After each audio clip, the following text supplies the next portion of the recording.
All right, let's see.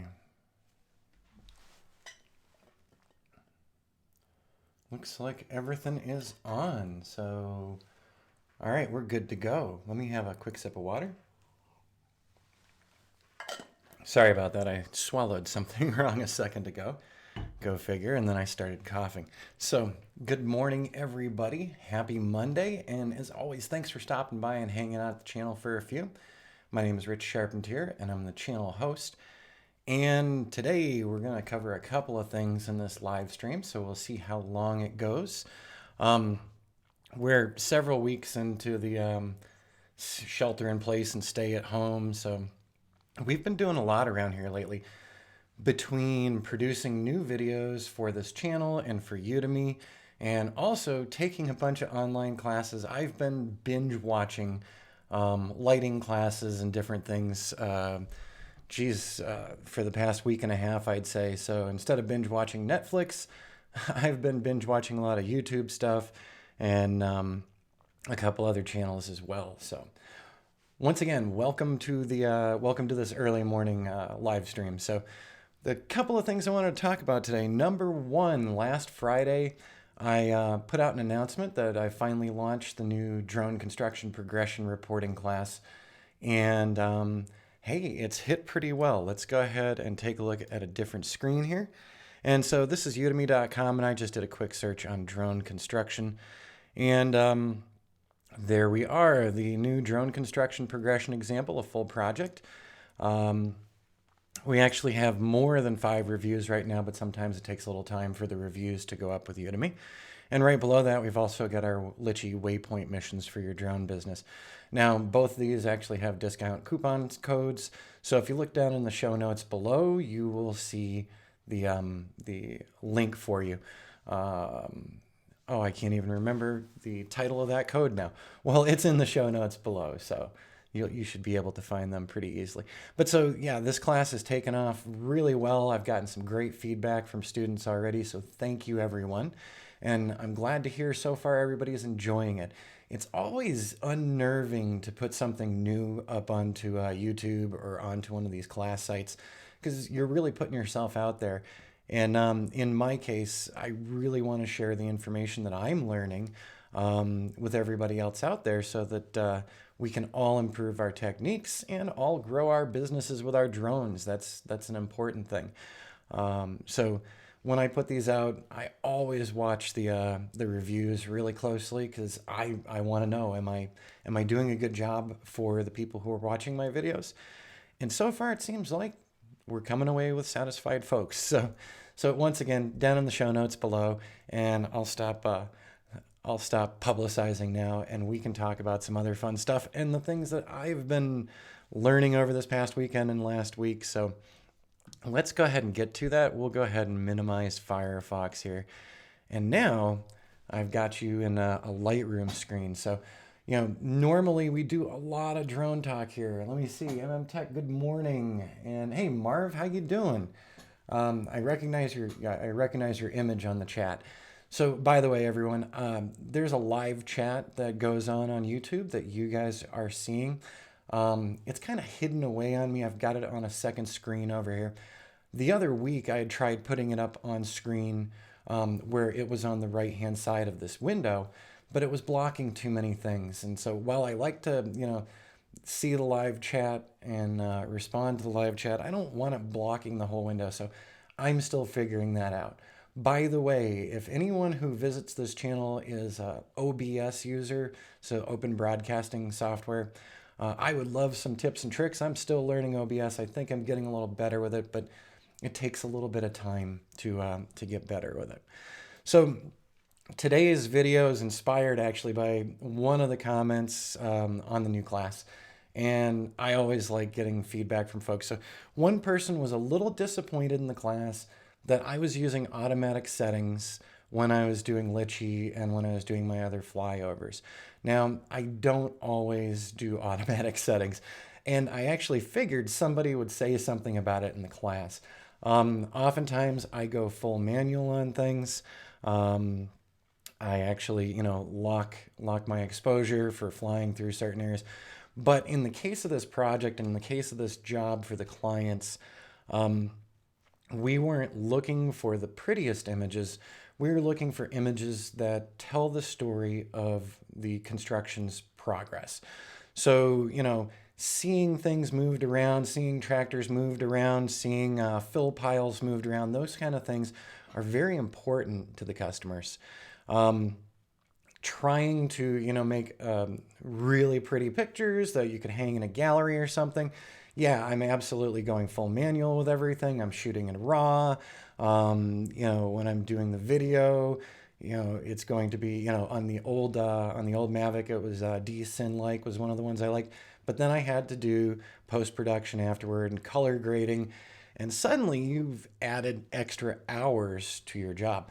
Like one of the things that we could do for all of our imaging for the modeling, I could shoot those as RAW. And then I could offload them afterward and convert them in Photoshop, Lightroom or something. But when we start shooting RAW and I'm shooting hundreds and hundreds of images for doing a model, you're going to fill your memory up really quick on that drone. So, it depends on what you're shooting for as to whether or not you should be going full manual on things or you let the camera figure out some exposure and things for you.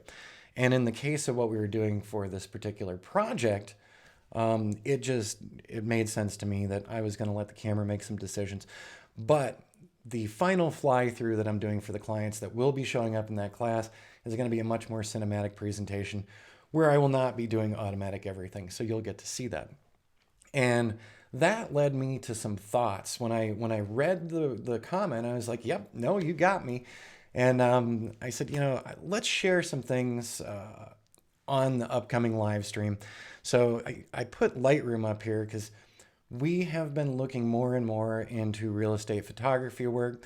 I've had people ask me over the years, hey, would you shoot a house for me? And usually they're looking for something free, which I won't do. But Jody, the other half here, she has been shooting professional photography for RVs, recreational vehicles, those tight, narrow tubes that it's hard to show a really good photo of those things. Well, Jody's been doing it for 3 years, and the imaging that she does really does help sell the RVs for the company that she works for. Several weeks ago, she got laid off. One of the bad things that's happening to folks everywhere across the country and across the world, for that matter, with the current medical crisis, people are trimming back their staff right now.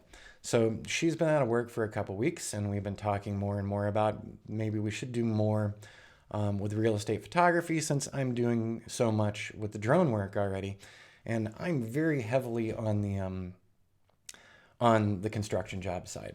But could we do more real estate work for people? Yes. And with a tag team, one of us flying the drone, me, and one of us doing the interiors and things, Jody. It could be an interesting combination. So we've been talking about it, working up some presentations and practicing on some things. But one of the things that I've come across, there's a lot of different ways to go at it with real estate photography.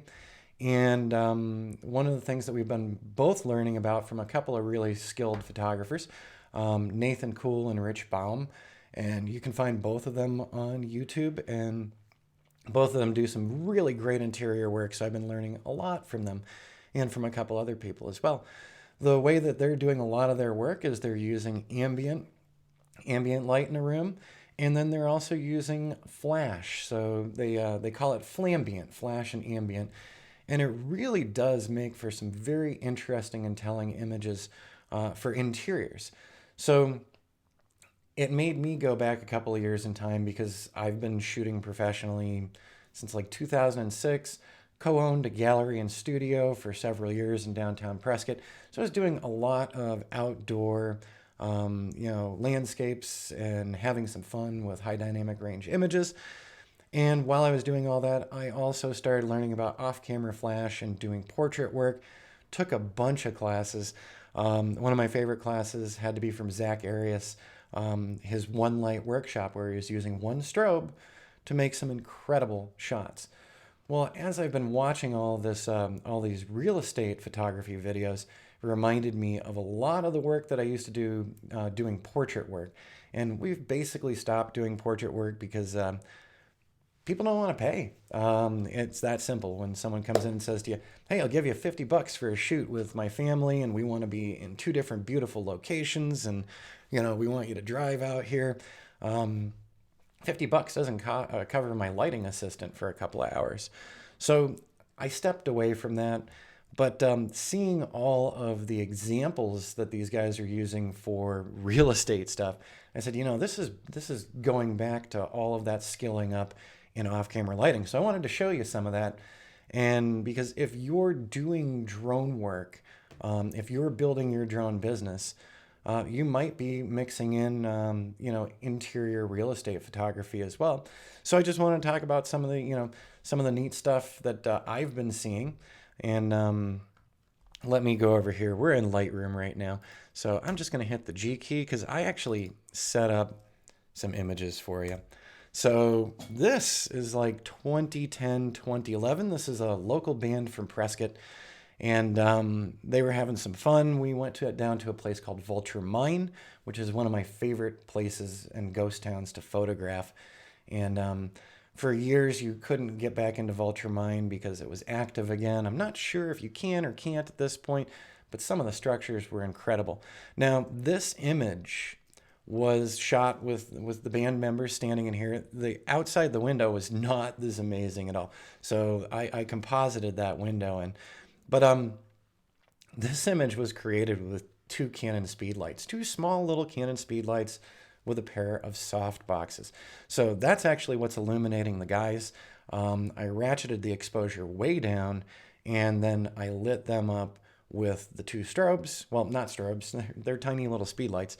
And then we painted this window in, so doing some light painting.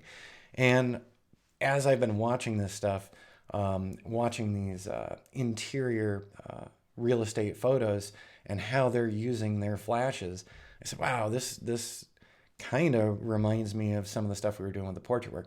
By the way, I'm just going to, let me see here. I'm going to get rid of that image layer. So I'm getting me off the screen for seeing these things. And let's go back to the full size here. So this, with just a pair of speed lights, came out really fun, kind of interesting for this particular band. And now I'm hitting this one. So as you can see on this one, if you saw the cover for this morning's video, I had Johnny Cakes up here. So this is a friend of ours and a person who's modeled over the years for us. And this was for an RV magazine cover. So we had a lot of fun shooting this with her. And once again, this one was two little speed lights, actually just underexposed the background to deepen everything up. And then Johnny is lit up by these two off-camera flashes. And let me hit, okay, another band. So I've had positive feedback and negative feedback on this shot. This photo was their idea. Oh, I'm not up on screen anymore pointing at the screen, but this photo was their idea. They were joking around as we were doing their shoot. Don't worry, they've still got their boxers and underpants, but they just thought it'd be funny, and it was funny. In the case of this shot, once again, another just two speed lights, remote controlled from the camera, underexposed the scene and lit them. So we'll get past that one. This one was actually done with a bit bigger of a strobe. We used an Alien B with a softbox, single light, and this is at the Elks Theater in Prescott, Arizona. So, this is a single light. You can see where that single light's coming in from. It's coming in from this side of her. And so it's illuminating across them. We've got a really nice softbox on it. And this was an Alien B, which we have a portable power pack with, and a big softbox for the Alien B. So this was a lot of fun to do this one. We had the Elks Theater all to ourselves, and these folks volunteered at the Elks Theater, and they just there was a renovation done at the Elks Theater, and they wanted to be part of it and have a little fun and dress for the time period. So that one was a lot of fun as well. I'm just arrowing over again. Well, it doesn't seem to want to let me arrow over again. There we go. For some reason, I just really enjoyed this one. Once again, single light, just a single light on the people. You're going to notice some lighting behind them on those seats. my lighting assistant was actually up in the balconies shooting the light down behind them. So there's no real editing to this one. This was just lighting them, and then we had a second light shooting down into the chairs. And all of this is going to relate to the real estate photography shortly, so bear with me. All right, I'm arrowing over. So one of my lighting assistants out at a burned out KOA on Route 66, and he wasn't looking into the sun. Once again, that's another one of those off-camera exposures. My other lighting assistant, Cassie, we had a fun day that day. We were actually all freezing, doing some shots out on Route 66.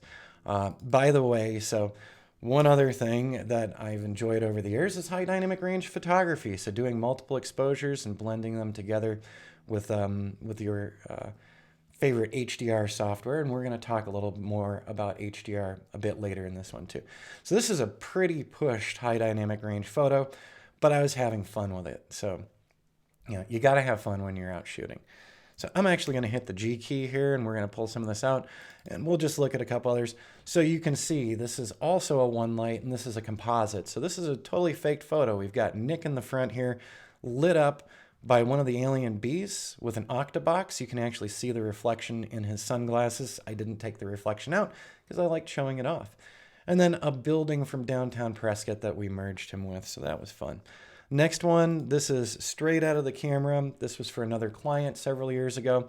We were doing a series of imaging with some of their customers. And so this was done in the Phoenix area. So no edits to know, nothing yet at this point. She is lit with a single strobe.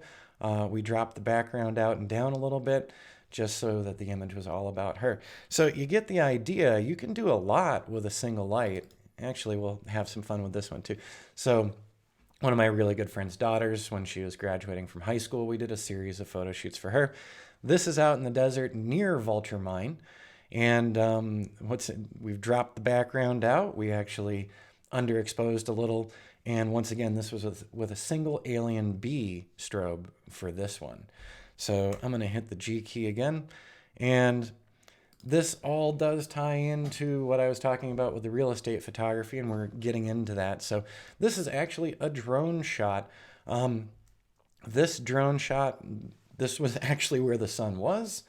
So there was very little that we had to do with this image.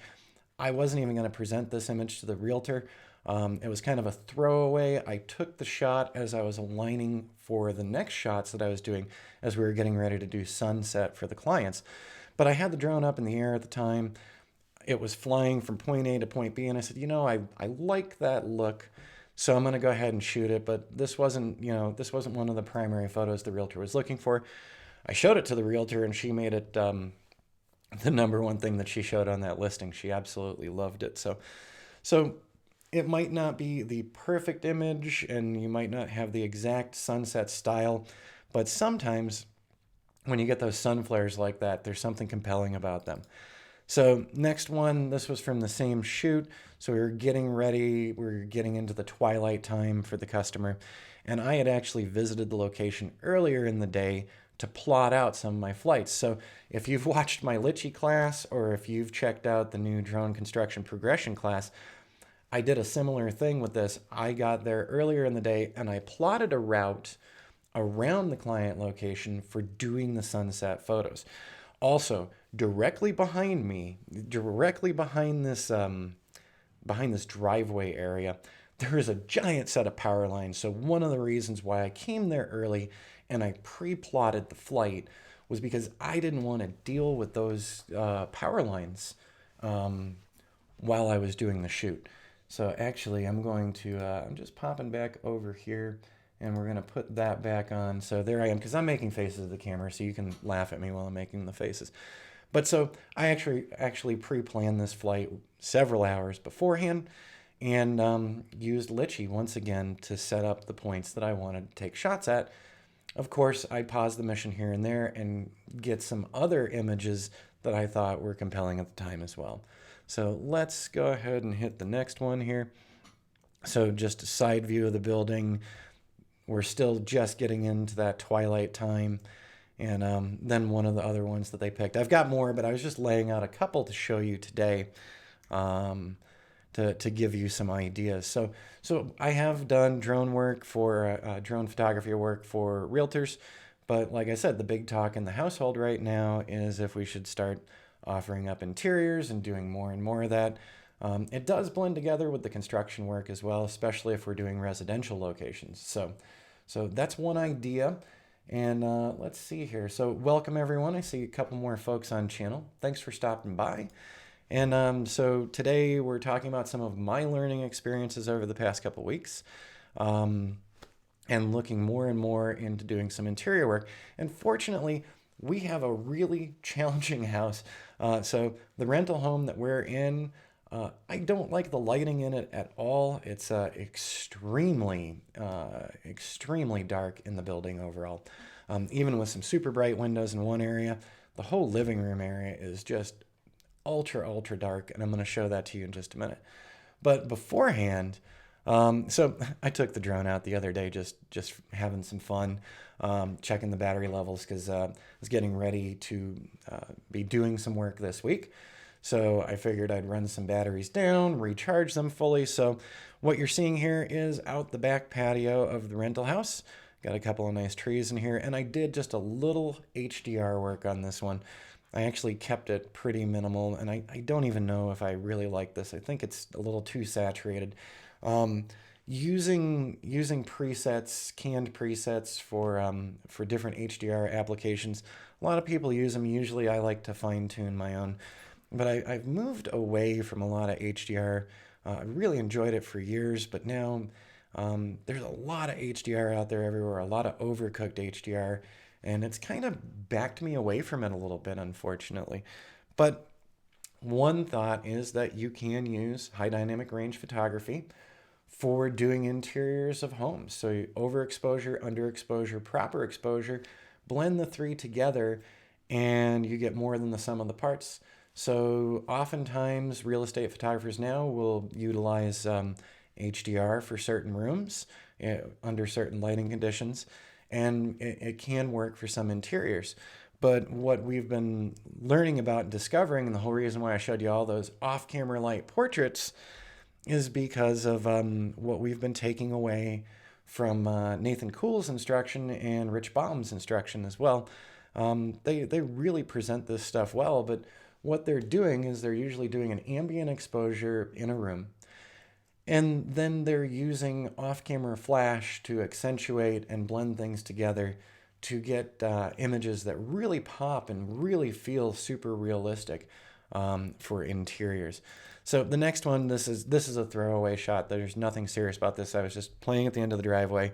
But what I wanted to show you, there we go. So 3 images for an HDR, in case you haven't done them before.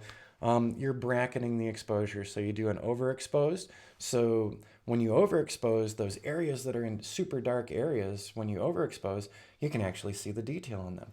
And when you underexpose things that are super blown out, like windows and things, if you severely underexpose, the room is really dark, but now you've got the detail in the windows. And then the proper exposure pulls it together. And there are a lot of software packages out there for doing high dynamic range images. Lightroom even has its own HDR merge at this point. Heck, my iPhone has an HDR setup. Everybody's smartphones have HDR setups. So people have gotten on the HDR bandwagon. I remember back in 2007, other photographers saying to me, HDR is horrible, it's an atrocity. It can be. You can do super overcooked stuff, and it's kind of cartoonish, and sometimes it's fun for interesting landscapes, because I did a couple of crazy ones over the years as well.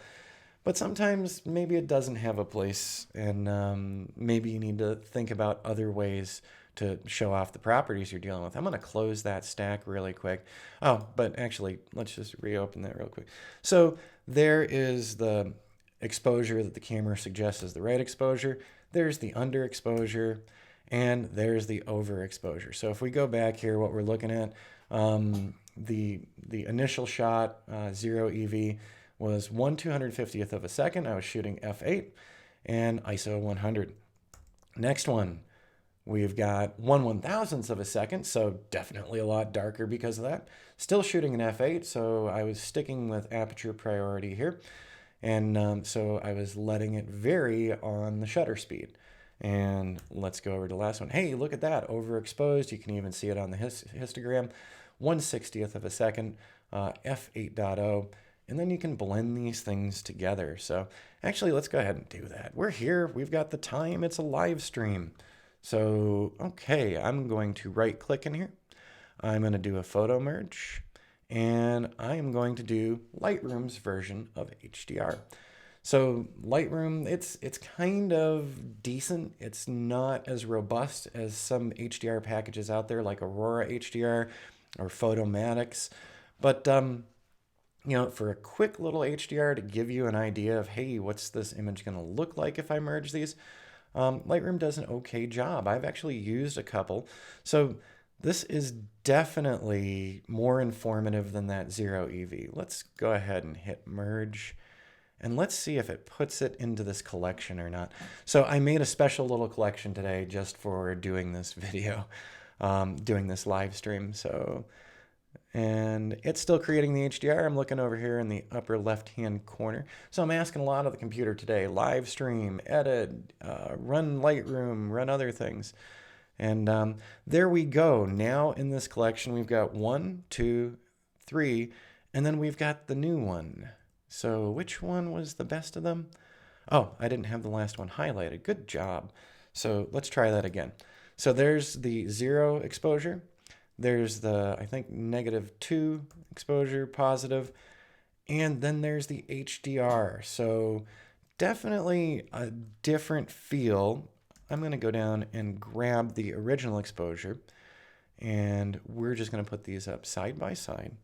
And let's get rid of those tabs. So on the left-hand side is the Untitled Hdr DNG that Lightroom has produced for me.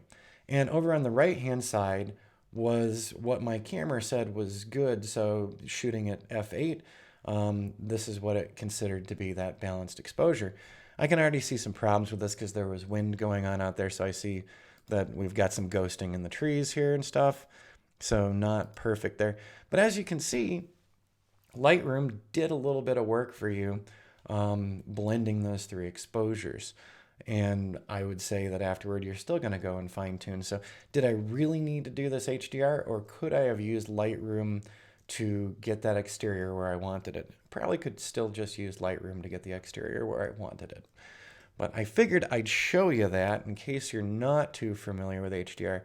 Now, in some of these interiors, this is what I'm talking about. So we've been doing a lot of experimentation over the past week. There's actually, in our little guest room over here, we've got a bunch of strobes sitting on stands. So we broke out the speed lights as we started watching Nathan and Rich's videos. Broke out the speed lights, and I broke out the alien bees, because the alien bees are awesome. And if you haven't seen an alien bee, so there it is out of focus because I was focused on the other room. But there we go. So that's one of my portable studio strobes that we use. I didn't even have a softbox on this because I was actually not shooting it into the room. I was actually shooting it up at the ceiling for it to reflect out after. And we'll talk about that shortly. But this is what I'm talking about when I said that this house is horrible when it comes to lighting. So I set the camera down, put it on the tripod, went ahead and got my focal points. And this is what the camera gave me, because the extremes in lighting are so bad here. We've got all this ambient light coming in here. This living room is super dark, period. So every time I walk into there, I kind of feel like I'm in the gulag. It's dark in there. So this is a tough one to deal with, and I'm just going to open these up. So this is what it gave me. I was shooting at f8. 1/15th of a second. So I just did 3 brackets. I did bam, bam, bam. I let the camera make the decisions. I went aperture priority, so the shutter speed would vary. But this is terrible. It's so super dark. You really need to overexpose to show this one off. So I'm arrowing over. Here's the underexposure. Notice out the windows are looking way better. We've got some detail out the windows. That first one, we've got nothing. It's like Close Encounters. They're coming to beam us up. We've got all this light streaming in from here. But there's our detail out the window. And then finally, there's the overexposure that gives us the room. So 1/2 second at f8, at ISO 400. So there's still a lot of dark areas in this. Even with the overexposure, I've got almost no detail down in here for this couch. We've got the bright light coming in here, but so yeah, it's hard to get everything balanced out when you're doing these big rooms. So this is where you could try HDR, but I really didn't like the results of it in this particular one because there's such extremes in lighting. And it introduces a lot of noise to the photo afterwards, a lot of pixelation. And it also shows off where there was a dust spot for me. See that overexposure? Somebody needs to break out his lens brush. So I'll do that after. I'll remind myself. We're going to be playing with more of this today, actually. So we've got it set up. We're going to roll through because we've got such lighting challenges in this building. It's incredible. So we could HDR this. And I'm going to close that stack. There's another way around it, which is using the off-camera flash and painting things in. And that's what we've been learning a lot of over the past week and a half and loving it. By the way, so here's another take on that same room. So I was over toward this door over here is where I was shooting, after the entryway, I was set up there. So now I've got the bright windows at my back. And so this is helping me out a good bit more. Let's go ahead and open these three. So I did 3 exposures here. Once again, I did aperture priority. So I was shooting an f8 and I let the camera make the decisions about how long the exposure was going to be. So 0.3 seconds on this one, shooting at ISO 400, f8, and 0.3 seconds. So that, if I just set the camera down and put it on auto, it'd probably put us somewhere in here. So this would be the shot. It's not a great shot. It's still a gloomy room, in my opinion. And then you can see off to the left, the dark cabinets, and they really are that dark. They're in the kitchen. They're being lit by those windows. So we've got all these crazy lighting extremes here. I'm going to arrow over. So this is the underexposure. So setting up for doing HDR, here's the underexposure. Wow, so much detail is gone. And that's how the room really feels to me when I'm in there. It feels that dark all the time. And then there's the extreme overexposure as well. 2.5 second exposure, f8, and you could blend these together. So let's go ahead and just use Lightroom for this for a moment. So yeah, usually I don't, and I'm not going to start doing a bunch of photo sessions here, but I wanted to talk to you guys about, for your drone business, you can start building in interior real estate photography as well if you don't already do it. And in the new class, I even mentioned, you're going to have to figure out your strong suits and your weak points and start studying more. Now, I've been pretty rusty with off-camera lighting because I haven't done a portrait session in quite a while, and we were doing a couple other fun ones that we never posted to the web or anything that were for a private client, and we had some really interesting shoots in the Granite Dells that were a lot of fun, and we were doing the off-camera lighting in those cases, but yeah, skills got rusty. So after seeing Nathan Kuhl and Rich Baum's use of off-camera lights and a new take on how to do interiors to me, I've really gotten interested in it. So I've been playing with it a lot this week, as well as doing my other tutorial work and my other drone work. By the way, hopefully at some point today, I'm going to be hearing back from that new construction site that I went to visit on Friday. Oh, and I didn't tell everyone, that construction site was awesome. I really want to do it, so I've written up a bid for them. I sent them the bid. The general contractor was out of town for the weekend, but I should be hearing back today. So I'm really hoping that I'm going to be talking about another project soon. All right, let's look back at this. So this is the Lightroom HDR merge. And we've got better light than that last one, where I'm shooting into those windows. That one I tried with a couple of HDR platforms, and it's too noisy, it's too pixelated, it's too pushed. So that one really can use that off-camera lighting technique. And we're just waiting for that. There we go. All right. So I'm going to grab the HDR, the Lightroom HDR, and I'm going to grab the original 0 EV here. And let's go ahead and pop them up. So on the left-hand side, yeah, that HDR is still not quite hitting it, and the colors still aren't feeling exactly right to me. And the wall colors in here are just god awful. I don't know who picked the paint in here, but it's pretty horrible. So this would not be something I'd want to present either. So what are my options? You know, I could try using Photomatics. I could try using, let me go ahead and delete this one. I could try using Aurora, and maybe we get something better out of these. So let's go ahead and do that. It's a live stream. We've got the time. Let me go down here. I'm going to export, and let's go ahead and use Aurora Hdr 2019. I'm going to use the source files for that. So like I said, I've done a lot of HDR over the years. You know, these building interiors, HDR has a place. I know other photographers who use it, and you know, I will use it here and there depending on depending on the situation. I'm also going to tell it to auto align here. So I'm not a heavy Aurora HDR user. I still go all the way back to Photomatics. I still enjoy it, but this is a quick one. So I'm just doing a create HDR. And the reason why I'm doing this is because they have a lot of canned setups in Aurora HDR. One of the canned setups that they offer, they've got a whole section on real estate. So I'm making real estate HDRs. So let's see if their canned setups make something that we might like. So it's taking a moment, and like I said, you know, we're running multiple things here right now.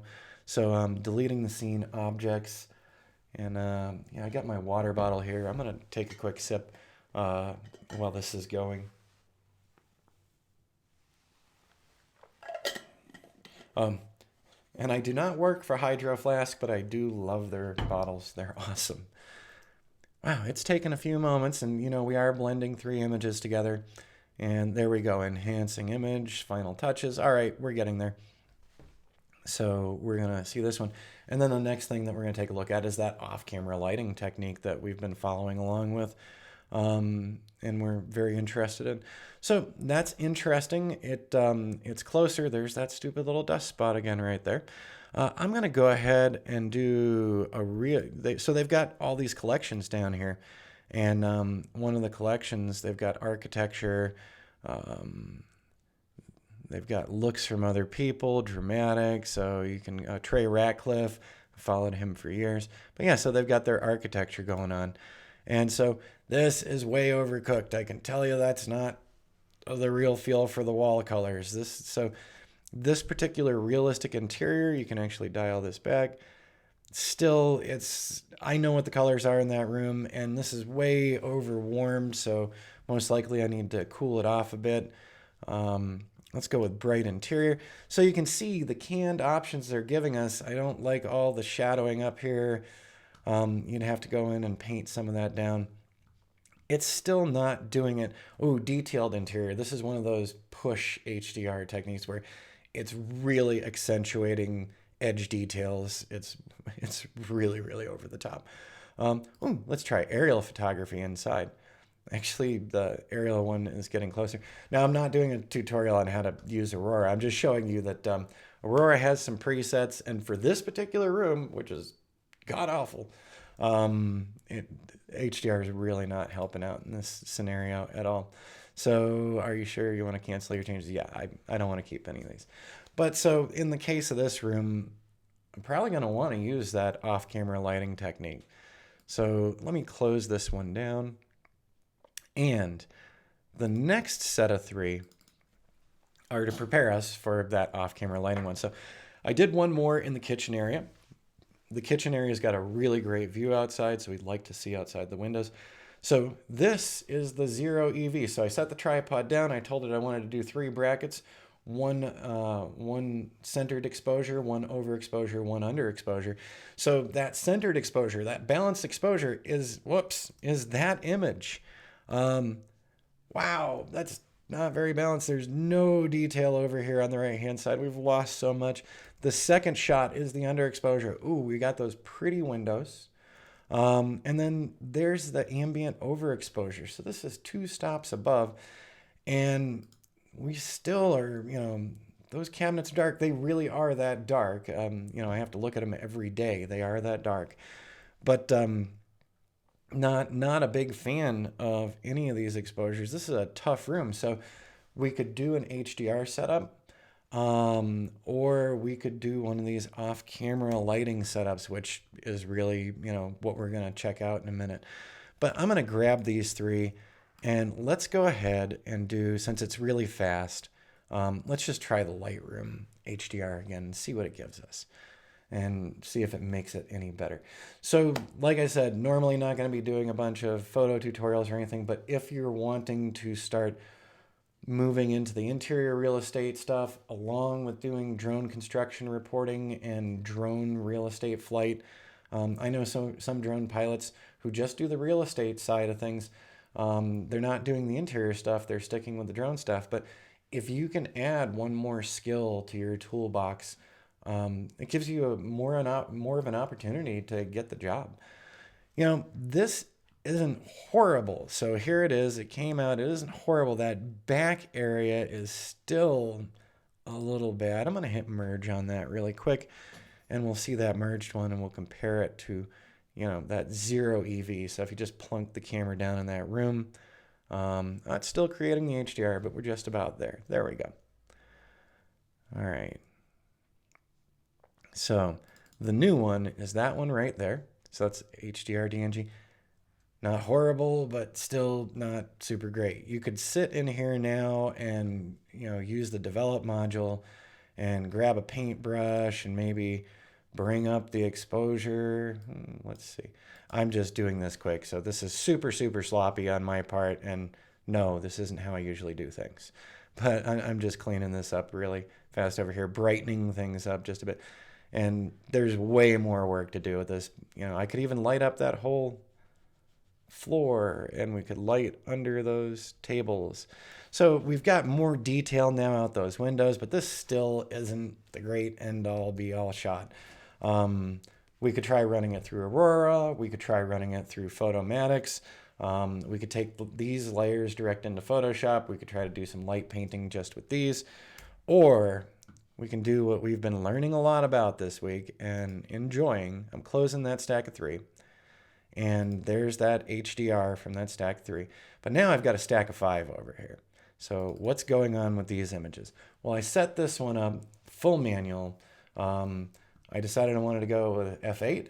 I do like the depth of field in the F8 region. So for the overexposure, I'm doing 1/4 of a second F8 at ISO 400, and this is what we get. I can actually see what's happening with those cabinets over there now.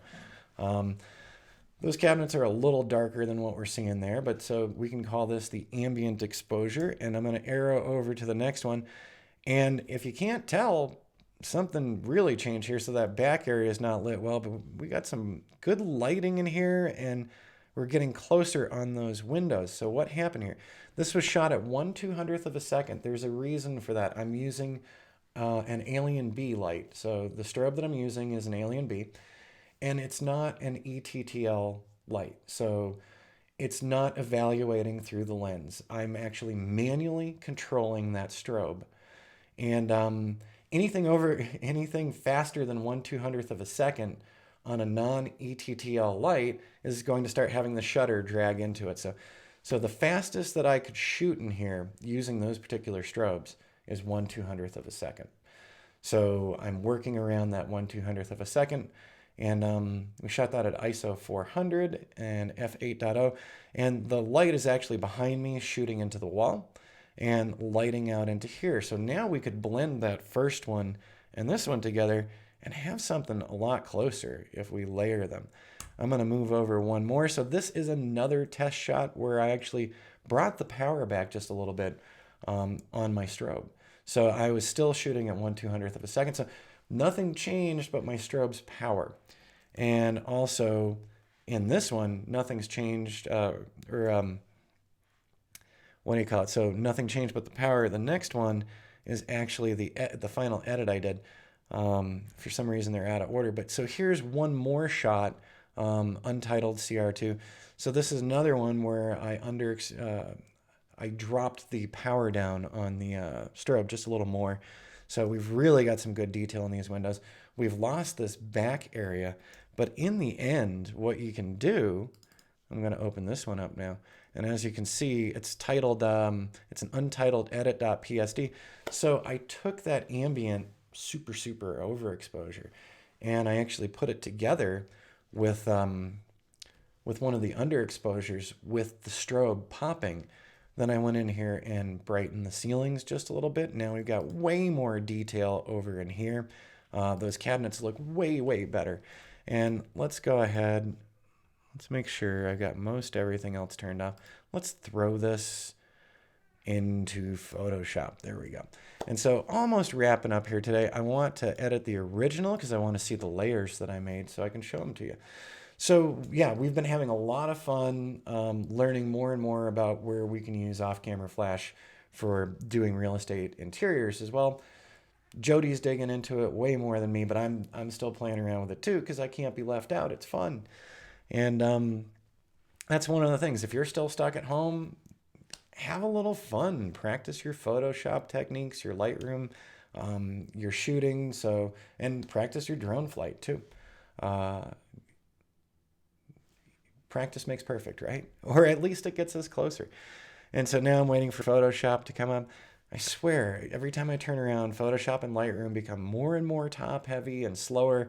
I look way back to Lightroom 5, which was my absolute favorite version of Lightroom, and it didn't require the kind of overhead that this stuff does now. So very disappointing sometimes that you have to get more and more RAM to do the same thing you were doing previously. All right, here comes this one. So what we're looking at here, out of those images, I only took that overexposed ambient one, and then I just grabbed one of the images that had the deeper blues in the windows, and I blended them together.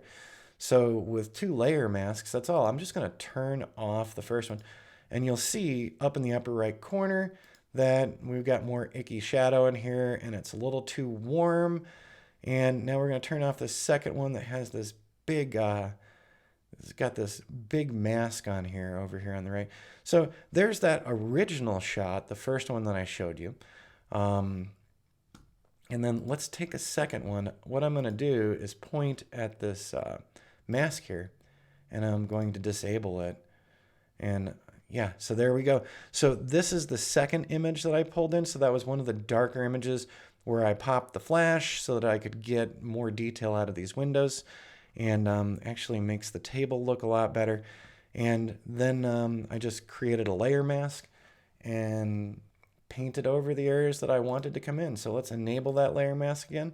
So there we go. Maybe I went a little too bright on that back wall. Maybe I need to brush that down just a little bit. And then the final one, I just actually wanted to get rid of those overly warm tones on the ceiling there. And we need to change a bulb too. So I need to find my ladder in the back of the truck because we need to change out a bulb. So later on today, we're going to be setting up and doing some more fun shooting. And this has been great, utilizing this time to brush up on our own skills and also enhance our skills. Like I said, Jody got the layoff a couple weeks ago, so why not look into other opportunities where we could tag team some of these sites where I'm focusing more on the drone work and then she's focusing more on the interiors. So we'll be dragging some studio lights around again today and having a little more fun with this in between the real work kind of stuff. So I hope that you've been taking advantage of this shelter at home stuff, and that it hasn't driven you crazy and you've sat there with nothing to do. There's plenty to do. You can still work on building your drone business, building your drone website, working on your photographic skills, working on your drone piloting skills. There's never a lack of things to do. Like little kids, I'm bored, there's nothing to do. There's always something to do. Even if it means when you say I'm bored that your mom makes you take the trash out. So there you go. All right, I'm going to close Lightroom down in just a minute. So I just wanted to give you an idea. So we've been spending some of our time learning as well. Really appreciative and grateful for all the folks who've signed up to the drone construction progression class and my other classes as well. I'm glad that those classes have been helping you fill in some of the blanks and also helping you take advantage of this strange time in history where we can focus on ourselves a little more and practicing some of the skill sets that we'd like to improve. So over the course of the next couple of weeks, as we're playing around more and more with this stuff, you might see a little more of this pop up on the live stream or on the regular YouTube channel. And for folks on the Patreon channel, expect to see some more of this stuff, because we're going to be looking at some more aerial photography and techniques for really getting the most bang for your buck while you're flying your drone and getting the results you want out of it. So we'll be playing a little more with that. And if we're lucky and I land this new contract this week, fingers crossed, we'll be seeing some more of that here too, because the location is amazing. Let me put it to you this way. When I came back from the location, I referred to a neighboring property as a castle. I'm not kidding. Absolutely gorgeous location, well outside of Prescott proper. And I pulled into the area and there was a little drool coming off the corner of my mouth. The homes out there are incredible. And this particular project is an 8,000 square foot home, if I remember that right. That's huge. And there's going to be a greenhouse there as well. So really hoping that I hear from the contractor shortly this morning, because I want to get out there and start in before they start really building up the structure. So I want to capture it as early on as possible. All right, if you got any questions or comments for this one, let me know. And once again, thanks for stopping in and hanging out for a bit. Came right up to almost an hour again. I hope I didn't bore you too much with the photo stuff, but I've been having a lot of fun with this. And some of the images and some of the stylization that you can do to really bring these rooms to life and really bring rooms that have some major lighting issues. Like I said, this entire house to me, I always feel like I'm in the dark, except when I'm in the kitchen during the early morning. That's when the sun's shooting right in my eyes. All right, we'll see you again in an upcoming video. Probably one more new video here before next week's live stream. So we'll see you then. As always, stay safe, have fun, and we'll see you again soon. And in the stream, and